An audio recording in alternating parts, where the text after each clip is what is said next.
Let's get down to those 7 battleground states. And I'm telling you, like, it's so amazing. You look at the number of people who I got comments from the Seth Keshel show, the guy Shiraki interviewed the other day when he talked about, or yesterday when he talked about Pennsylvania.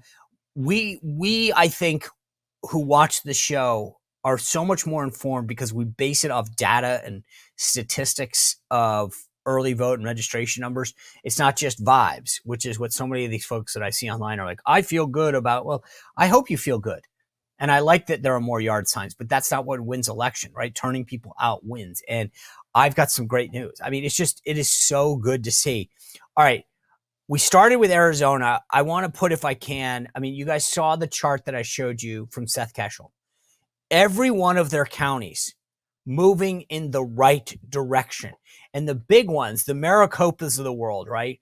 Where Phoenix is. I mean, you look at this. Republicans had a 3.9% advantage in 2020. It's now 6.6.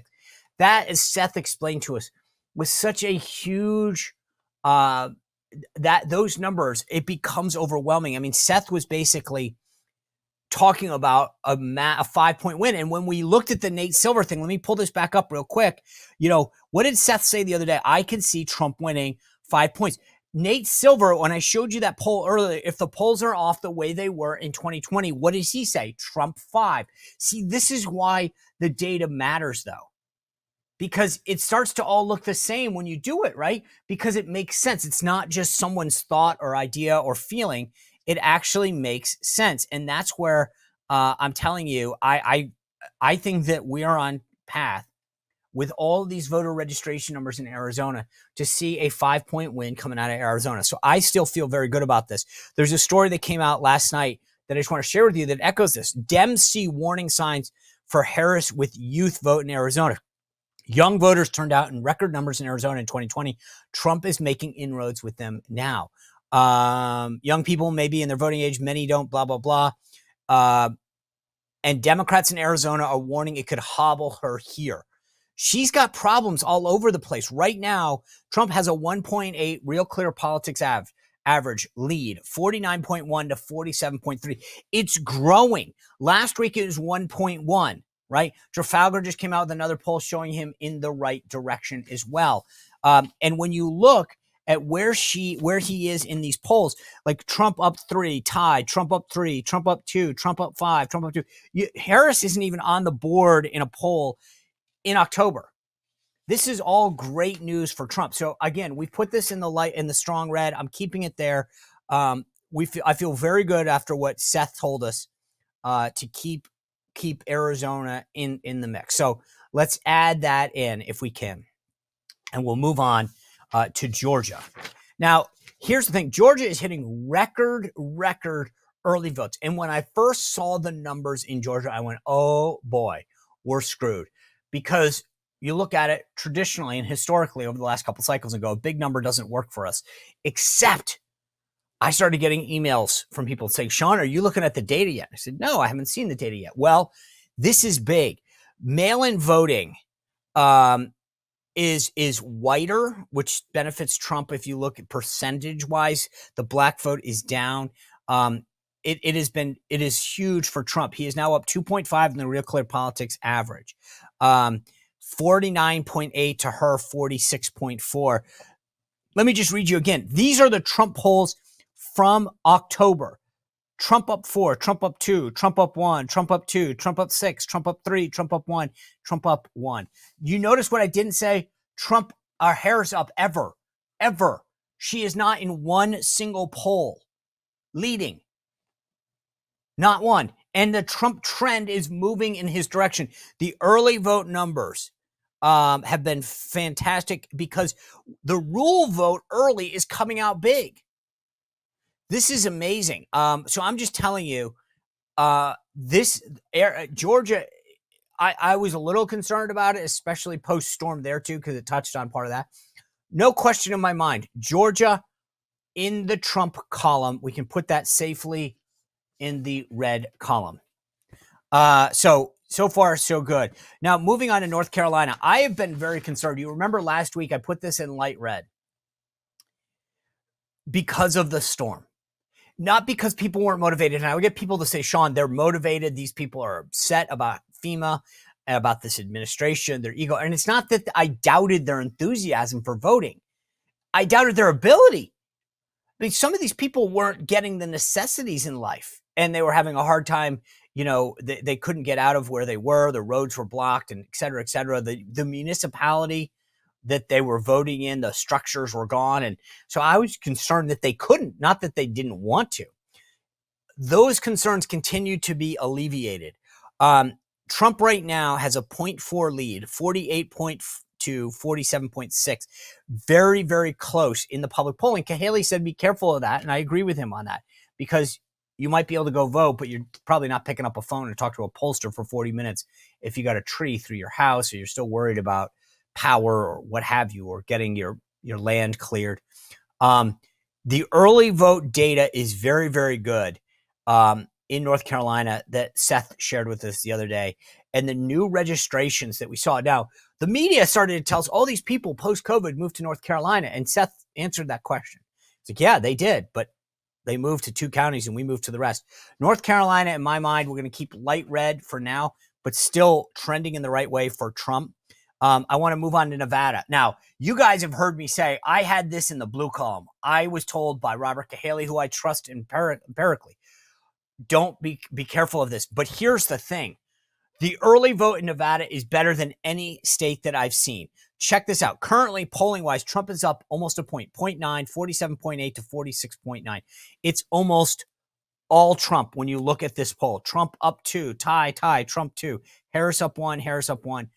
But it's moving in the Trump direction. But here's the kicker. This is, as of today, the mail-in vote. Dems, 114,286.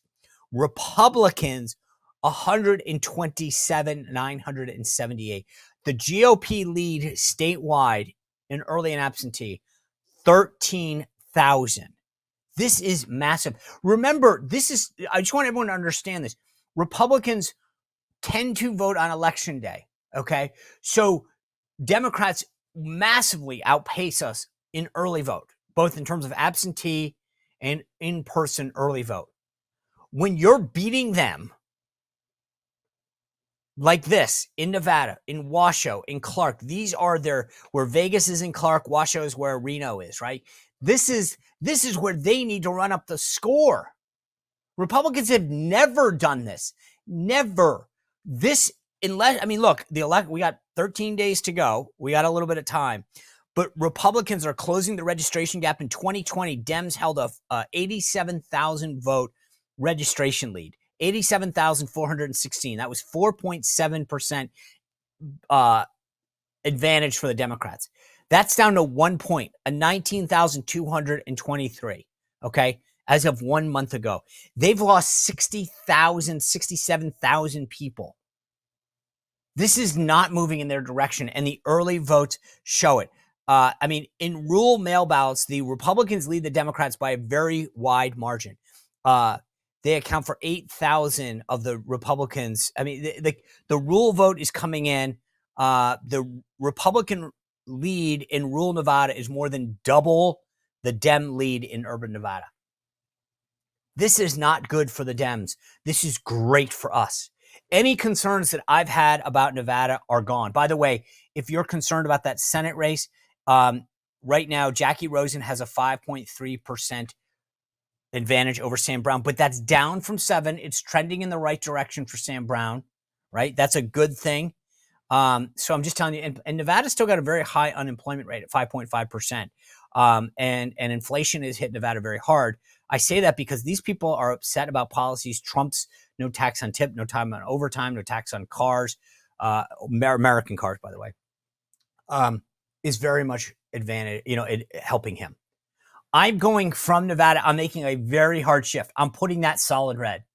I think Nevada's 6 electoral votes go to Trump. So I'm just telling you now, they are concerned for the right reasons. I'm telling you, Trump is there. Now, look at where we are, 268. He is 2 electoral votes away from winning. I'm going to tell you, again, I don't mean to go back to this. This is why Dan is obsessed with Nebraska, too. If you take that one off of him, off of her and just give her everything else. Don't do it now, but I'm just saying, if you were to give Kamala Harris everything else on the board and flip, then she wins 270, 268. If you flip Nebraska too, it's a 269, 269 tie. Right? This is why this matters, guys. I mean, I don't think it's going to happen. I feel like he's trending in the right direction in the blue states, but I'm just telling you. All right, let me get to these other states quick. Wisconsin. Trump is now up 0.4, 48.3 to 47.9. This is a shift since last time. Harris was up 0.3 last time. So we're seeing the shift, the trend move to Trump. I'm telling you, absentee ballot requests for Democrats are not coming in the way that they have historically. All good news for us. Baldwin now up 2 in the Senate race over Eric Hovde. Again, this is getting tighter. Trafalgar has a brand new poll over there showing Hovde up 1. This is a critical race for us. I've told you before, I think these blue wall states are sleepers. This is going to go for Trump. I will put this in the light red column, but I'm telling you, we're trending in the right direction. Wisconsin's 10 electoral votes trending in the right direction. We get to Michigan.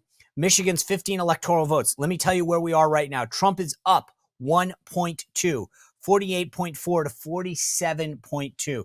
The trend, as I've said in all these, continues to go his way, right? Michigan right now, Trump up 2, Trump up 3, Trump up 1, tie, Trump up 4, Trump up 1, Trump up 2. That sounds more like Georgia than Michigan, doesn't it? I'm telling you guys, this is a sleeper state and a sleeper race. Trump is where we need him to be. I'm going to put Trump in the light red column right now because it's going right now. We'll look at both of these next week to see if we can get them in the solid red if the trends continue. But this has got to make Team Trump feel good. Now, and by the way, how many organizations have not endorsed Kamala Harris? Unions, firefighters, these Arab groups. She's having a problem with Young. This is where Michigan's going to be critical in terms of her coalition falling apart. All right, let's get to must win. Oh, by the way, in that Senate race, again, I still think Mike Rogers could be that sleeper, the big sleeper one that no one's talking about.